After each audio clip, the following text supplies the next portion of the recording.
Merci Seigneur, nous sommes ici parce que Jésus nous a permis de pouvoir arriver en ces lieux et nous voulons que toute la gloire revienne à lui seul. Nous sommes des serviteurs inutiles, des instruments que Dieu utilise, mais celui qui doit recevoir toute la gloire, ce n'est ni moi ni un homme, mais c'est Jésus seul. C'est lui qui a sauvé nos âmes, c'est lui qui nous a pardonné de tous nos péchés. Si nous sommes là pour nous chrétiens, nous voulons le reconnaître que toute la gloire lui revient. À lui seul toute la gloire. Eh bien, je suis l'évangéliste Dino. C'est vrai que parle beaucoup de pasteurs.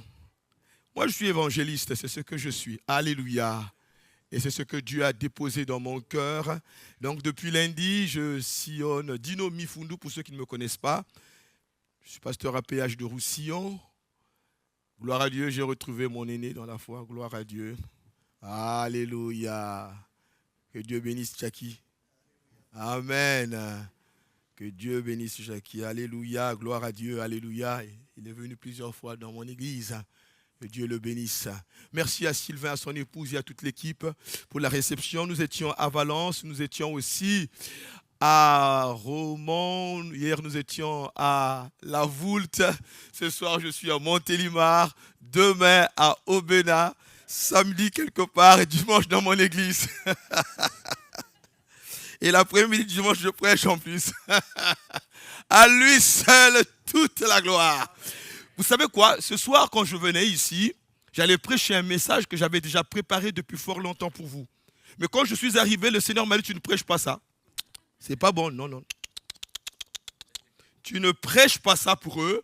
Pour eux, tu vas déclarer, venant de la part de moi, mais tu vas le dire de ta bouche, que c'est une soirée de victoire. C'est une soirée de victoire. C'est une soirée de victoire. Victoire sur le péché. Victoire sur le diable. Victoire sur les démons. Victoire sur la maladie. Victoire sur la dépression. Victoire sur le cancer. Victoire sur la leucémie. Victoire sur tout ce qui te ronge intérieurement. Pour vous, c'est une soirée de victoire. Hier, Dieu m'a dit que c'était une soirée de foi. Alléluia. À chaque jour, Dieu dispose une portion pour chaque église. Pour vous, c'est une soirée de victoire. Alors que si tu es venu ce soir avec la dépression, avec la maladie, avec les fibromes, avec la leucémie, avec le cancer, avec le sida, avec un problème, avec le péché, tu te sens mal dans ta peau, tu dis je saisis ma victoire, je ne sortirai pas tel que je suis rentré parce que je veux placer toute ma confiance en Dieu et en Jésus-Christ. Vous savez, la chose la plus difficile lorsqu'on écoute l'évangile, c'est d'être un homme ou une femme qui regarde simplement, mais qui ne reçoit pas. Le fait d'être présent en ces lieux ne veut pas dire que tu vas recevoir. Ce n'est pas parce qu'on est présent qu'on reçoit. C'est parce qu'on adhère, on dit Amen à la parole. C'est parce qu'on laisse la parole de Dieu rentrer dans notre cœur. C'est parce qu'on donne une place de choix à la parole. C'est parce qu'on a cru la parole. C'est parce qu'on accepte la parole. C'est parce qu'on a cru Jésus. C'est parce qu'on a placé sa confiance en Jésus. Nous ne sommes pas sauvés par nos œuvres. Nous ne sommes pas sauvés par une présence. Nous ne sommes pas sauvés par des principes. Nous ne sommes pas sauvés par une église. Nous ne sommes pas sauvés par un pasteur. Nous ne sommes pas sauvés par ce que les hommes peuvent dire. Nous ne sommes pas sauvés par un système philosophique, religieux. Non, nous ne sommes pas sauvés par une dénomination. Je ne suis pas sauvé par un apôtre, un pasteur. Je suis sauvé par Christ.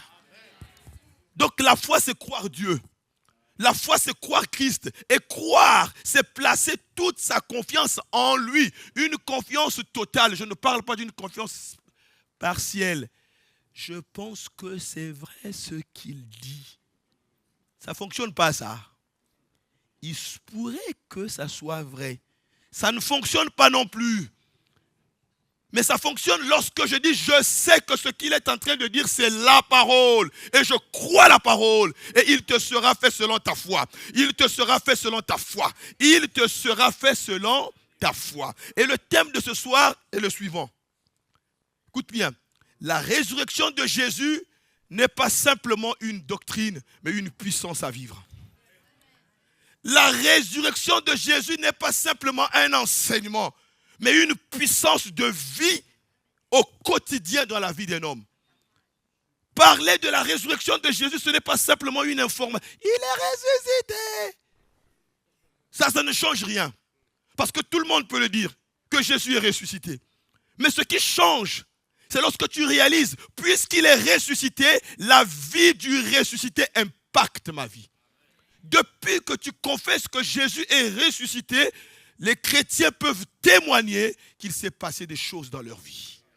Et ce soir, nous avons la victoire, non pas parce que nous sommes là, mais nous avons la victoire parce que nous allons placer toute notre confiance en Christ Jésus, le ressuscité. Le tombeau est vide. Jésus-Christ est mort à la croix pour nos péchés.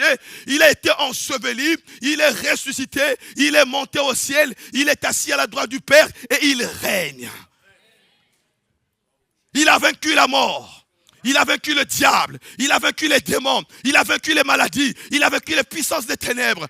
Et il règne encore. Le temps des miracles n'est pas fini. Maro Sakaba. Le temps des miracles n'est pas fini. Le temps des signes n'est pas fini. Il fait encore des miracles. C'est encore possible de recevoir de Dieu un miracle ce soir. Et le plus grand miracle, c'est le fait d'ouvrir son cœur à Jésus. Et de laisser Jésus s'établir dans notre cœur et de faire de lui notre Dieu, notre Seigneur et notre Maître. Que son nom soit béni. Nous allons résoudre 3 questions ce soir. La première question est la suivante. Pourquoi croire en la résurrection de Christ? Pourquoi croire en la résurrection de Christ? La deuxième question est la suivante. Que serions-nous si Jésus-Christ n'était pas ressuscité? Que serions-nous si Jésus n'était pas ressuscité? Et la troisième question est la suivante. Quels sont les bienfaits de la résurrection? Et ensuite, nous allons prier. Que serions-nous si Jésus n'était pas ressuscité? Et pourquoi croire en la résurrection de Christ? Et nous trouvons les réponses dans la Bible. Ouvrons la parole du Seigneur. Dans 1 Corinthiens chapitre 15. 1 Corinthiens chapitre 15. 1 Corinthiens chapitre 15. Lisons les 21 premiers versets. Je vous rappelle, frères, l'évangile que je vous ai annoncé, que vous avez reçu, dans lequel vous avez persévéré, et par lequel vous êtes sauvés, si vous le retenez, tel que je vous l'ai annoncé, autrement vous auriez cru en vain.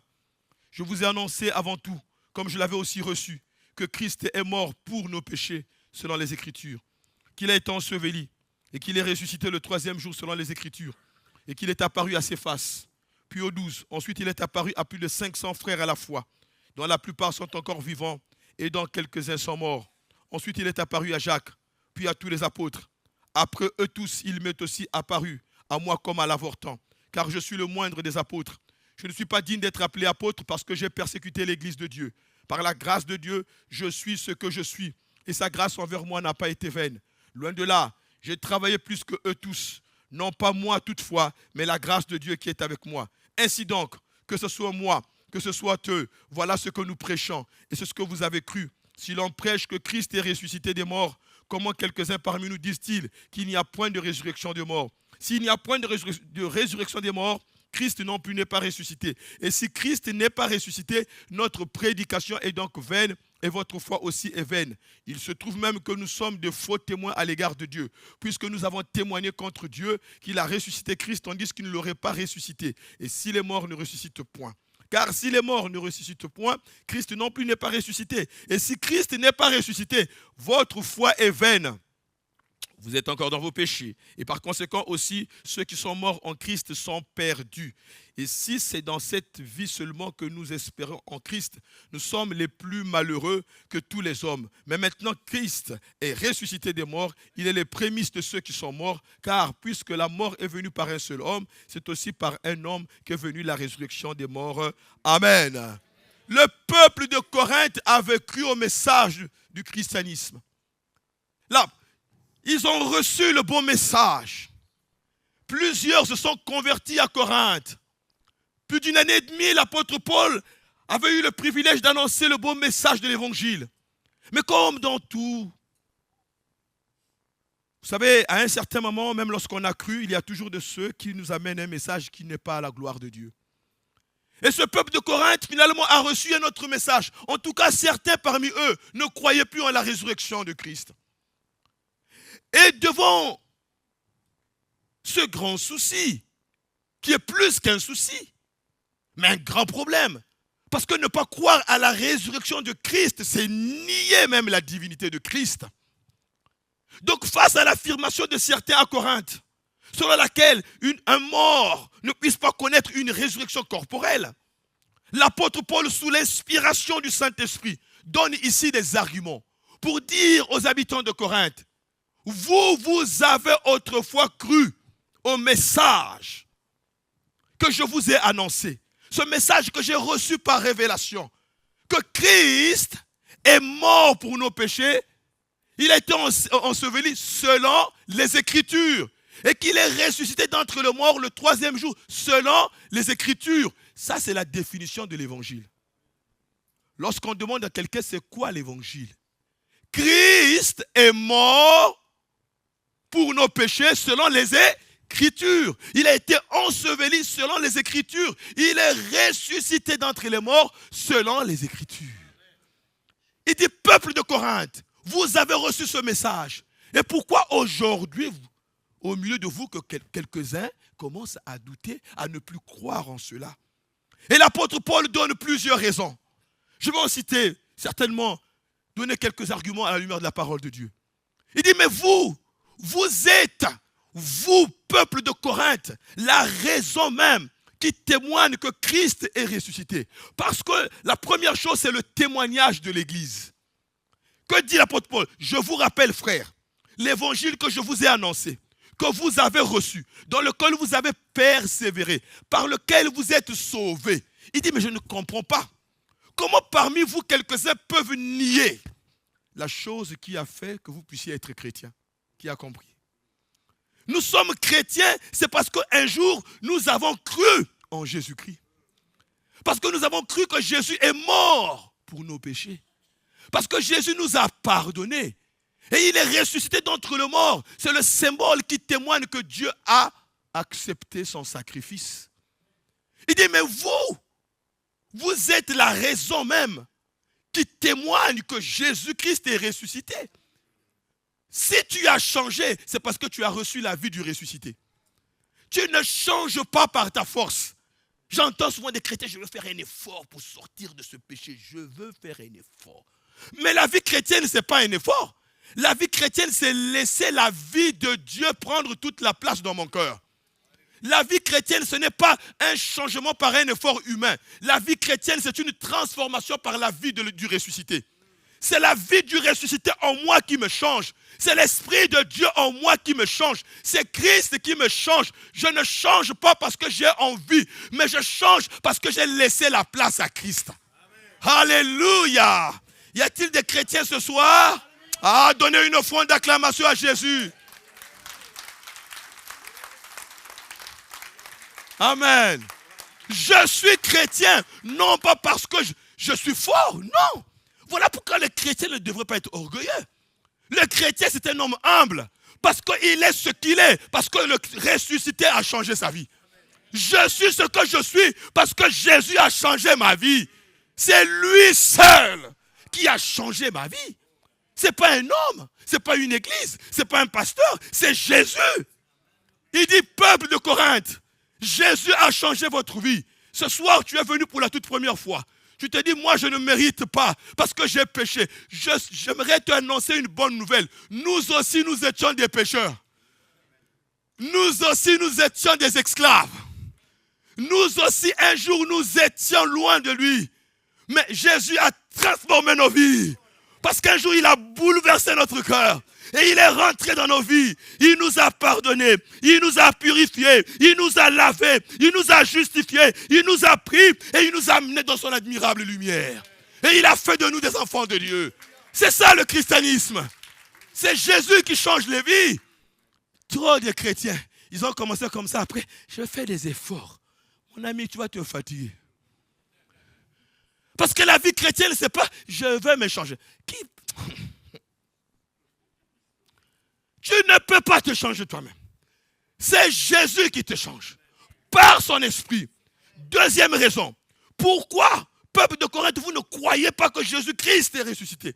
Il dit, deuxième raison, pourquoi nous croyons, nous? Il y a ce qu'on appelle le témoignage des Écritures. Toute la parole de Dieu parle de la résurrection de Christ. Jésus lui-même a parlé de sa résurrection. Les prophètes avaient prophétisé sur sa résurrection. C'est ce que l'apôtre Paul dit. Il dit, mais lisez le verset 3, verset 4. Je vous ai enseigné, avant tout, comme je l'avais reçu, que Christ est mort pour nos péchés. La parole le déclare.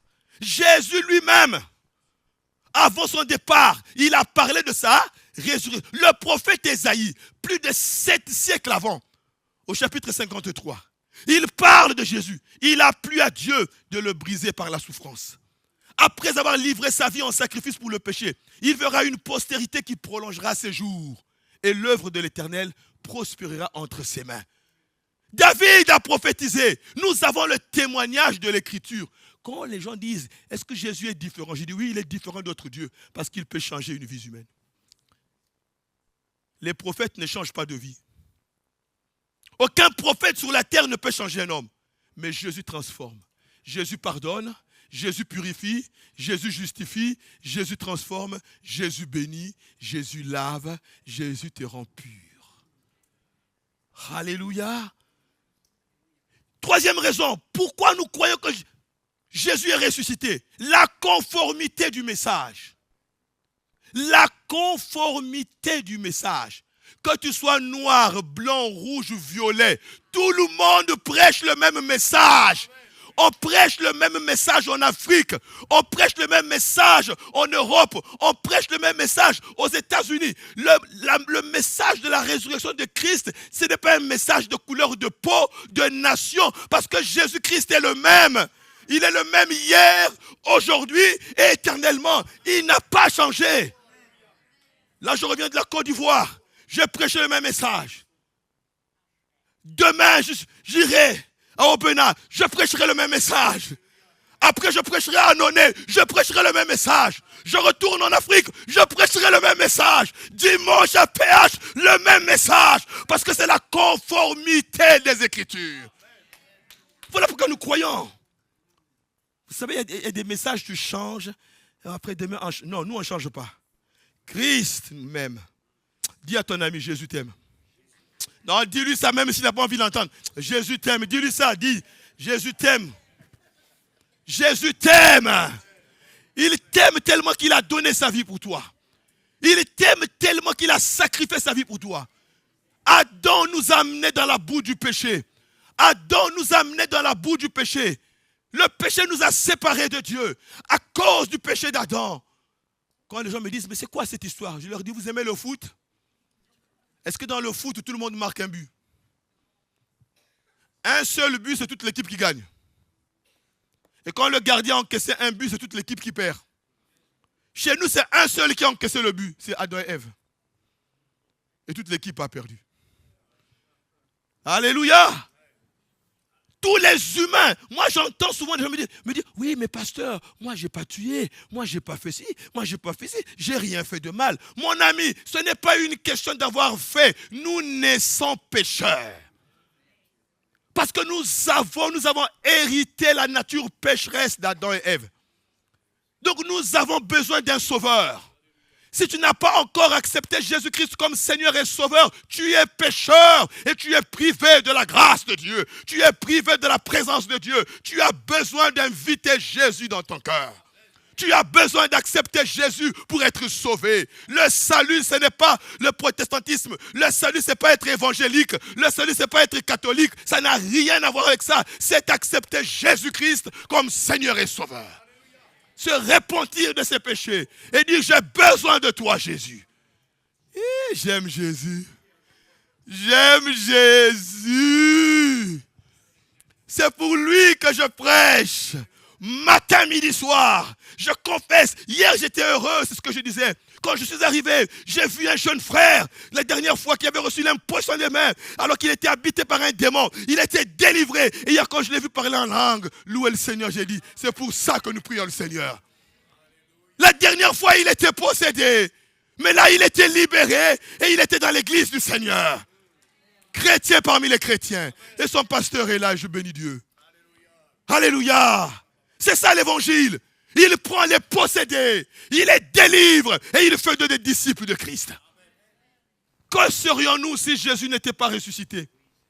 Vous savez, si Jésus n'était pas ressuscité, bien-aimé, notre vie chrétienne n'a pas de fondement. C'est ce que l'apôtre Paul dit. Si Christ n'est pas ressuscité, votre prédication est vaine. Si Christ n'est pas ressuscité, il n'y a pas de fondement. Si Christ n'est pas ressuscité, il n'y a pas de pardon de péché. Si Christ n'est pas ressuscité, il n'y a pas aussi de vie éternelle. Si Jésus n'est pas ressuscité, c'est ce qu'il dit. Oh, si Christ n'est pas ressuscité, votre foi est une illusion. Il n'y a pas de vie éternelle. Il n'y a pas de salut. Il n'y a pas de pardon de péché. Il n'y a pas de puissance. Il n'y a pas de miracle. Il n'y a rien. Si Jésus n'était pas ressuscité, il n'y a pas d'espérance. Nous sommes voués à la mort. Notre foi est vaine. La prédication est vaine. La vie chrétienne est nulle. Voilà pourquoi la résurrection de Christ, c'est le fondement de notre foi. La résurrection de Christ, c'est le fondement de notre foi en Jésus-Christ. Parce que sa résurrection veut simplement dire que Dieu a accepté son sacrifice. Le sacrifice parfait.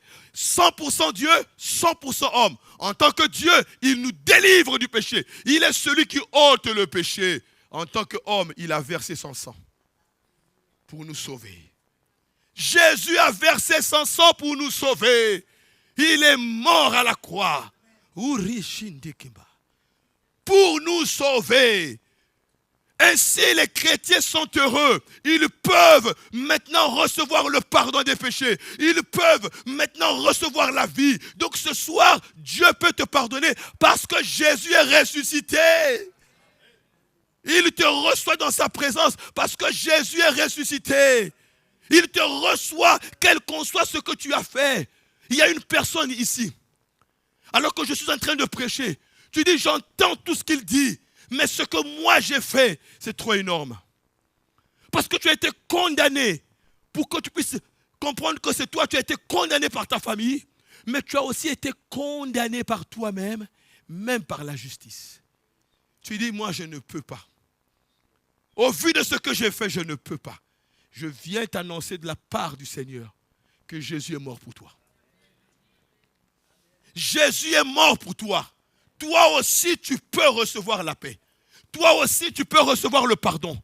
Toi aussi, tu peux recevoir la vie. Reconnais ton péché. Demande pardon. Reçois Jésus et reçois la vie. Reçois la vie. Quels sont les bienfaits de la résurrection, mes amis? Vous savez quoi? Il y a une quinzaine d'années, j'étais dans un pays où il y avait la guerre. En fait, c'est mon pays. Il y avait une vingtaine d'années. Une vingtaine. Et pendant qu'on fuyait la guerre, tous enfuyaient la guerre. Vous savez, quand ça commence à tomber, boum, boum, boum, boum, boum. Quand je pense à ce qui se passe en Ukraine, oh Dieu, fais grâce. Quand je pense à ce qui se passe dans ces pays, c'est affreux. J'ai vécu ce que c'est la guerre, mais je peux vous dire que c'est affreux. Parler de la guerre, c'est autre chose. Il y a peut-être quelques-uns de nos aînés ici qui ont vécu la guerre. Je peux vous dire, notamment la deuxième guerre mondiale, soit la première. Alors je vous dis que là, c'est affreux. C'est affreux. Pendant que je fuyais, je me souviens de ce jour. Alors que je fuyais avec ma Bible. Et j'arrive dans un petit village. On crie, pasteur! Vous savez, quand tu fuis, tu ne regardes même plus à gauche, à droite. Tu sauves ta peau. Oui, c'est moi. Qu'est-ce qui se passe?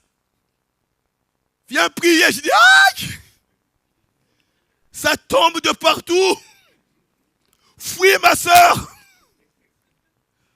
Viens prier pour mon fils. Elle a crié, cette femme. Viens prier pour mon fils. Son fils était mort le matin. Et elle avait dit à Dieu, tu enverras un serviteur de Dieu qui passera par là. Et il reviendra à la vie.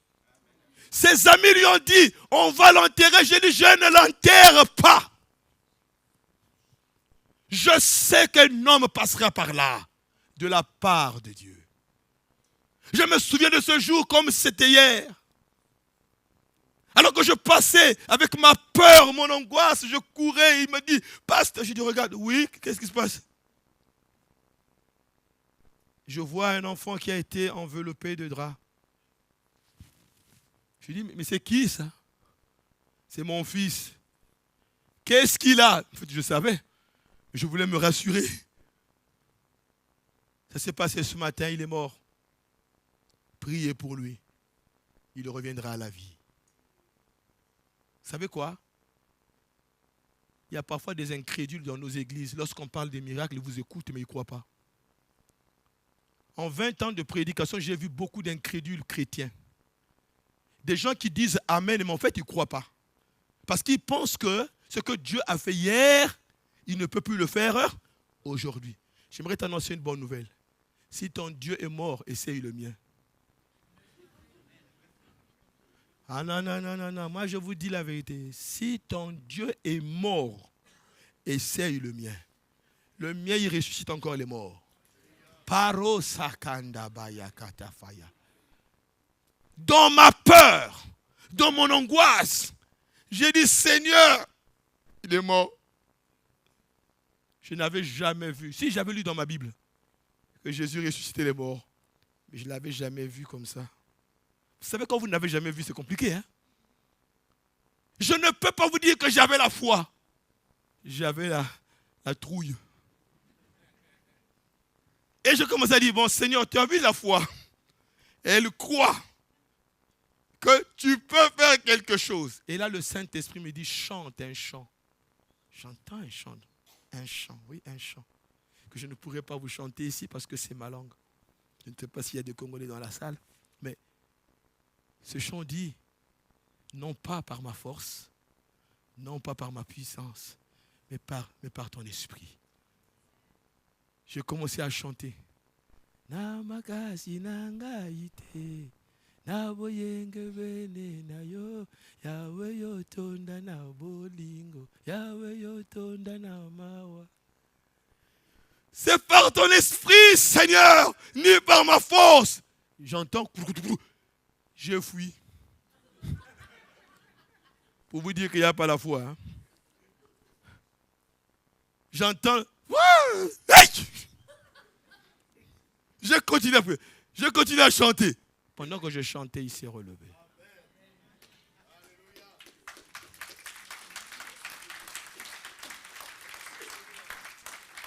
Jésus est grand. Jésus est grand. Jésus est grand. Pourquoi il fait ces choses? Parce qu'il est ressuscité. Parce que Jésus est Dieu. Parmi les bienfaits de la résurrection, quels sont les bienfaits? Les bienfaits de la résurrection témoignent que Jésus est Dieu. Il est plus que prophète. J'entends quelques-uns qui disent, oui, nous croyons en un prophète. Ok, croyons au prophète, mais nous croyons en Dieu. Notre Dieu est plus que prophète. Il est plus que sacrificateur. Il est plus que pasteur. Il est plus que berger. Il est Dieu. Comme il est Dieu, devant ta situation, dis que tu as un Dieu fort. Devant cette maladie, dis que tu as un Dieu fort. Devant cette circonstance, dis que tu as un Dieu puissant. Devant ce problème, dis que tu as un Dieu grand. Devant cette situation, dis que ton Dieu est grand. Mon Dieu est Dieu. Mon Dieu est si grand, si fort et si puissant, rien n'est impossible. C'est vrai. Mon Dieu est grand. Quels sont les bienfaits de la résurrection? La résurrection témoigne que Dieu est fidèle. Ce qu'il a dit, il le fait.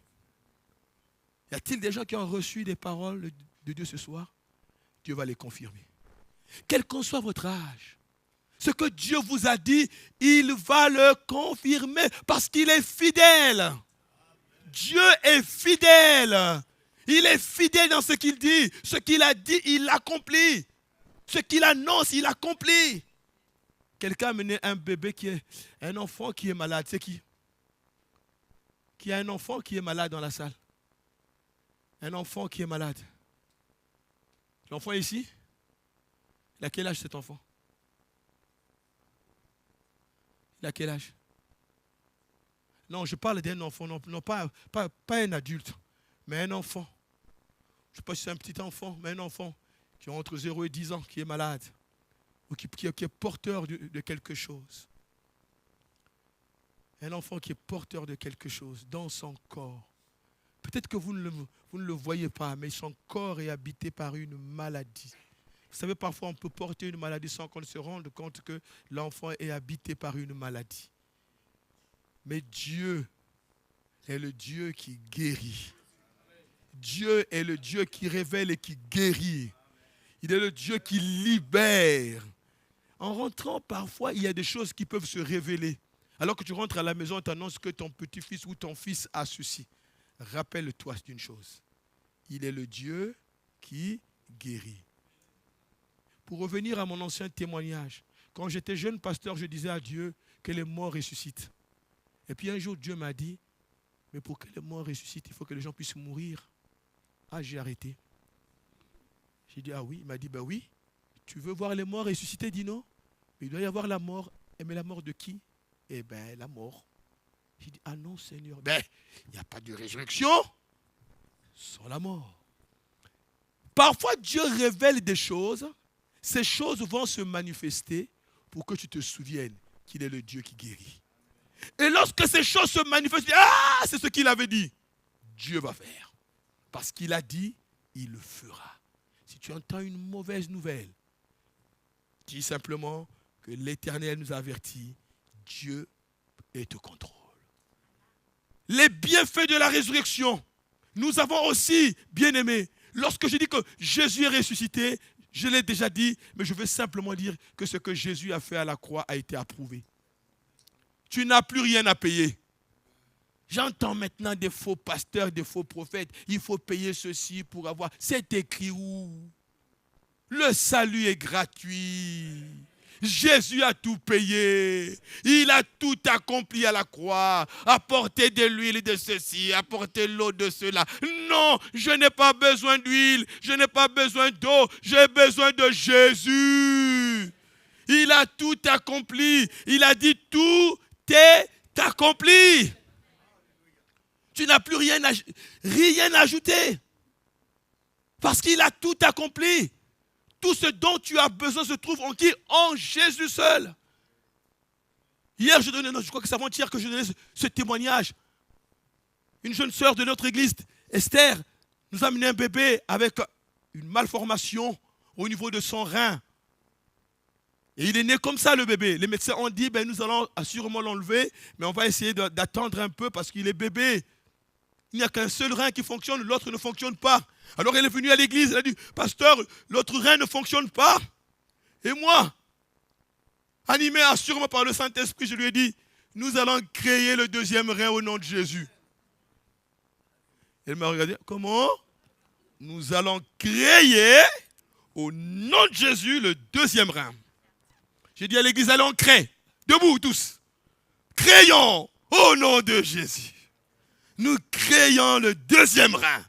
Nous prenons le rein dans le ciel de gloire. Nous le ramenons sur la terre et nous le mettons dans le bébé. Reçois bébé. Il y a 3 jours, elle m'a envoyé un SMS. Le SMS est là. Il dit, c'est phénoménal. Le médecin n'a pas compris. Le médecin a dit, je n'ai jamais vu ça. Je ne sais pas ce qui s'est passé. Il y a quelque chose qui a fait que le rein fonctionne. Il dit, il s'est développé en un temps record. Moi, j'ai dit, c'est Jésus. C'est Jésus. C'est Jésus. C'est lui qui a fait cela. Il dit, dimanche, je viens à l'église, tu témoignes devant toute l'église. La création du rein. par la foi au nom de Jésus. Il nous a donné le pouvoir de marcher sur les serpents, sur les scorpions et sur toute la puissance d'ennemi Satan, et rien ne pourra nous nuire. Mon Dieu est grand. Parce qu'il a tout accompli. Quels sont les bienfaits de la croix? La croix garantit ma justification. Je suis juste en Jésus parce que j'ai le ressuscité. Parce que j'ai le juste en moi. Il est mort pour me justifier. Il est ressuscité pour me justifier. Lequel a été livré pour nos fautes et ressuscité pour notre justification. Romains 4, 25. Le chrétien est juste. Non pas parce qu'il pratique la justice. Il est juste parce que le juste est en lui.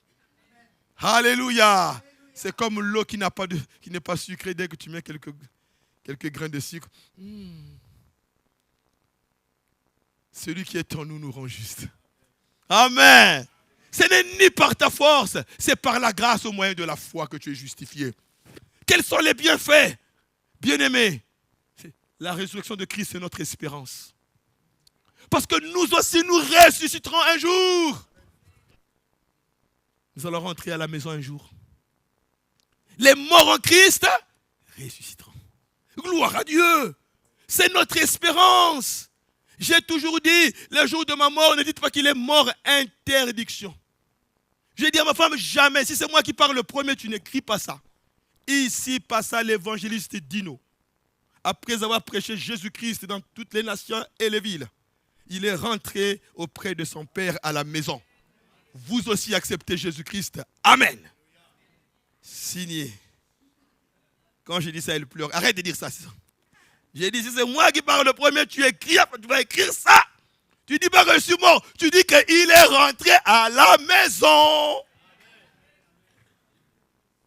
Parce que j'ai une maison dans le ciel. Amen. C'est notre espérance. Pour terminer, j'aimerais dire à quelqu'un ce soir.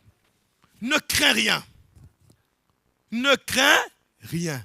Le Saint-Esprit veut se mouvoir ce soir. Dans cette réunion, alors que nous allons chanter, l'Esprit de Dieu va se mouvoir dans cette réunion. Plusieurs vont être baptisés dans le Saint-Esprit. Ce soir, le Saint-Esprit va se mouvoir. Alors que nous allons chanter, tu vas chanter. Dieu va te visiter. Alors que tu étais venu avec un problème, une maladie, tu étais venu avec une situation difficile, nous allons prier et l'Éternel va se mouvoir. Avant de prier pour les malades, on va d'abord louer, adorer. Et après, l'Esprit de Dieu va se mouvoir. Et ensuite, nous allons prier pour les malades. Et les malades seront guéris. Parce que Jésus est Seigneur. Parce que Jésus est roi. Parce que Jésus est Dieu. Parce que Jésus est le même hier, aujourd'hui, éternellement. Puisqu'il est ressuscité, il mérite la gloire. Puisqu'il est ressuscité, il mérite quoi? La gloire. Je ne sais pas si c'est hier que je témoignais à la Voulte, où j'ai expérimenté quelque chose qui m'a bouleversé. Avant de venir, il y a un de nos anciens qui est mort à l'église. Donc, on m'a appelé à 16h. Sa femme m'a appelé pour dire que voilà, il était sur le point de mourir. Les médecins étaient là, ils attendaient le départ. Et ça faisait 48 heures qu'il ne parle plus, il n'y a plus rien. Donc, je suis arrivé. Il était malade. Le temps est arrivé de rentrer à la maison. On était conscients tous. Et on a loué le Seigneur. Dans le coma pendant plusieurs jours même. Les médecins ont dit qu'il ne peut plus parler parce que toutes les fonctionnalités sont presque... On attend que le souffle. D'abord, il respirait difficilement. Et on a loué, j'ai loué avec lui, là, avec sa femme et tout le monde pendant 2 heures. On a loué. Gloire à la louange, à l'agneau. Ceux qui rentraient nous trouvent un peu bizarre. On a béni le Seigneur, on a fortifié la famille. Et sa femme, avant de partir, il m'a tiré comme ça. Il m'a dit, pasteur, j'aimerais que tu fasses une prière. Je lui ai dit, laquelle? Tout ce qu'on redoute. Il m'a dit, ouais, qu'il revienne. J'ai dit, comment? Mais on sait qu'il va partir. Il dit, non, moi je veux qu'il revienne à la vie. J'ai des choses à lui dire. Avant qu'il ne parte rencontrer le maître. J'aimerais parler avec lui pour la dernière fois. Et je sais que si tu pries, il va revenir à la vie, là. Il ne va pas partir. Nous allons parler et ensuite il pourra partir. On ne m'avait jamais demandé une telle prière. En 25 ans de ministère, on ne m'a jamais demandé qu'une personne revienne à la vie et ensuite qu'il parte. On m'a déjà demandé à Grenoble de prier pour un mort, ça c'est vrai. Mais là, on me demandait de prier pour que la personne revienne et qu'il parle avec sa famille. Et ensuite, qu'elle reparte. C'était une prière que je n'avais jamais faite. J'ai dit au nom de Jésus. Et elle a dit qu'il revienne à la vie. Et ensuite, qu'il parte. Jésus est bon. J'ai dit Amen, Amen. J'ai dit, bon, j'ai prié. Après, il faut croire qu'il reviendra. Et après, il partira.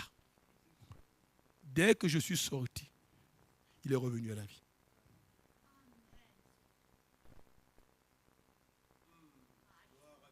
Dieu écoute. La vie, ta vie est entre les mains de Dieu. Dieu voulait nous faire comprendre que c'est lui qui donne la vie et c'est lui qui reprend la vie. Il est revenu. Il a parlé avec sa femme. Du haut de sa maladie, il a parlé avec son fils, qui ne connaissait pas Dieu. Il a dit, accepte Jésus maintenant. Son fils est converti. Ils ont loué le Seigneur avec sa femme. Et après, il est parti. Dieu écoute la prière. Ce soir, je ne connais pas ta demande, mais Dieu connaît ta demande. Je ne connais pas ta souffrance, mais Dieu connaît ta souffrance. Je ne connais pas ton problème, mais Dieu connaît ton problème. Je ne connais pas la maladie que tu as, mais Dieu connaît la maladie. Je ne connais pas ta souffrance, Dieu connaît. Et si tu crois, tu verras la gloire de Dieu. Est-ce qu'on peut se mettre debout? Ceux qui le peuvent, sinon vous restez assis, il n'y a pas de souci.